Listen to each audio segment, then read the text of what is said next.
This is David Harrison Greis of the Greis Report, and thank you for tuning in. Tonight we're going to cover the ICE raids. This has been going on all over the country, and it is pretty devastating to witness.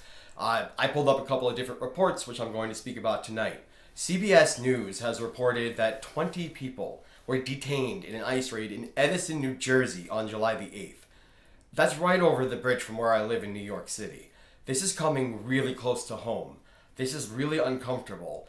These people were just working really hard. And one of the eyewitnesses that was actually working at the same factory, or it's like a warehouse or a factory where they're either producing or keeping wine. Now, the eyewitness testimony states that the raid felt totally unnecessary as they were just working really hard. The DHS now claims that there is no safe harbor for any industry harboring any quote-unquote undocumented. Now, a second issue I want to cover, VC Star, which is a local newspaper to California. Now, I do media bias fact check on all of these sources before I report on them. They were rated high for their factual reporting, so we feel we could probably trust these. So, yesterday, on 7/10/2025, there was a raid on a farm in Camarillo, California.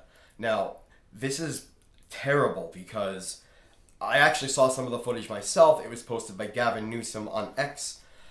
Basically what this footage showed was these heavily clad officers in tactical gear that were basically firing projectiles into the crowd. They were firing tear gas canisters and rubber bullets at children.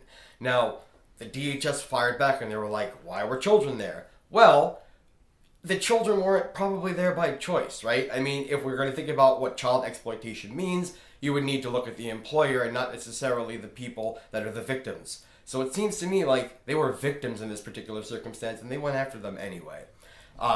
This is pretty bad, and this went on all throughout the day and pretty much into the night. There's a lot of misinformation surrounding this event, but basically what happened was the ICE agents swarmed a farm.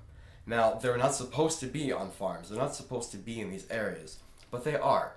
They don't seem to have any regard for who they traumatize or who they hurt in the course of getting what they want. Now, this is becoming very dangerous and untenable around the country. I'm calling upon Kristi Noem and the Department of Homeland Security, as well as ICE, to back away from these tactics. The people don't need a military occupation on American soil, because that's what this is, clear and simple. This is an American occupation of armed military, a private police force that's above the rest of the police forces or military agencies in the country that is occupying American citizens and disappearing people to places like Alligator, Alcatraz, and Seacot. We need to stop this before it gets worse, so I call upon you to have some decency for once. This is David Harrison Greis of the Greis Report, signing off from New York.